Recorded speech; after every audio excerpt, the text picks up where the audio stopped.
ఓం నమః శివాయ.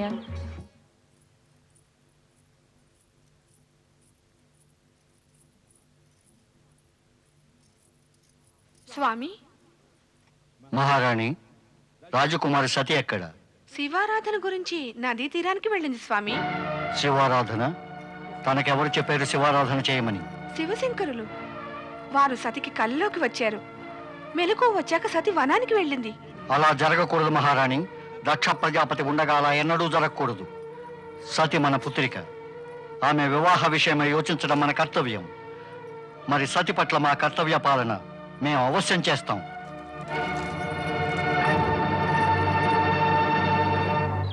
ఓం నమః శివాయ.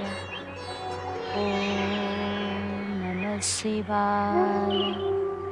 ఓం నమః శివాయ. ఓం నమః శివాయ. ఓం నమః శివాయ. పుత్రి సతి, పుత్రి సతి, ప్రణామం పితాశ్రీ. ఇదేమిటి చేస్తున్నావు నీవు?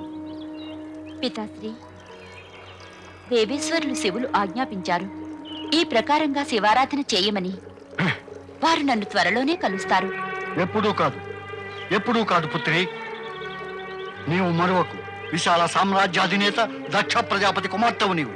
పితాశ్రీ, నాకు ఒకే ఆకాంక్ష. పరమేశ్వరులు శివునితో నా వివాహం త్వరగా జరగాలని. మరి ఆ వివాహం ఫలవంతమవడానికి పరమాత్మ శివుని ఆజ్ఞానుసారం నేను ఈ పూజ చేస్తున్నాను. ఓం నమః శివాయ. కొంచెం ఆలోచించు పుత్రి, కొంచెం ఆలోచించు. ఆ విచిత్ర వేషధారి కైలాసవాసితో నీ వివాహం ఎలా జరుగుతుంది? ప్రజాపాలకులమైన మేము స్వయంగా మా పుత్రికను ఒక బైరాగి హస్తాల్లో ఎలా ఉంచగలం? ఇది పూర్వ నిశ్చితమైనప్పుడు దానిని మీరెలా విఫలం చేయగలరు? నా జననమే దేవేశ్వరుల శివచరణ సేవ కోసం జరిగింది పితాశ్రీ. అది నీ భ్రమసతి. స్వాప్నిక సంఘటనలెన్నడూ సత్యం కాజాలవు. నీవు ఏం చెబుతున్నావో అది నీలోని భ్రమ యొక్క పరిణామమే. వదిలే ఈ వ్యర్థ పలాపాలు.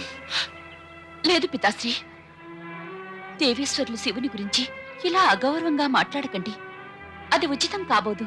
ఉచితానుచితాల తర్కానికి లోనై నీవు నీ అల్పబుద్ధిని చూపించుకుంటున్నావు సతీ. నీ వైఖరి చూస్తుంటే నీకు పట్టిన ఈ శివారాధన పిచ్చిని వదిలించడానికి ఇక మేమే ఏదో ఉపాయం ఆలోచించాలి. ఆ ఉపాయం ఏదో మేము త్వరలోనే చేస్తాం. ఓం నమః శివాయ. ఓం నమః శివాయ. తండ్రి దక్షుడు చేసిన హెచ్చరిక సతి మీద ఎటువంటి ప్రభావమూ చూపించలేదు. ఆమె తిరిగి శివస్మరణలో నిమగ్నమైపోయింది. నదీ తీరంలో సతి శివపూజలో ఉండగా అటు ఇంద్రలోకంలో దేవేంద్రుడు శచీదేవితోనూ ఇతర దేవగణాలతో కూడి నృత్య సంగీతాల్లోనూ వినోద ఉల్లాసాల్లోనూ మునిగిపోయాడు.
పదను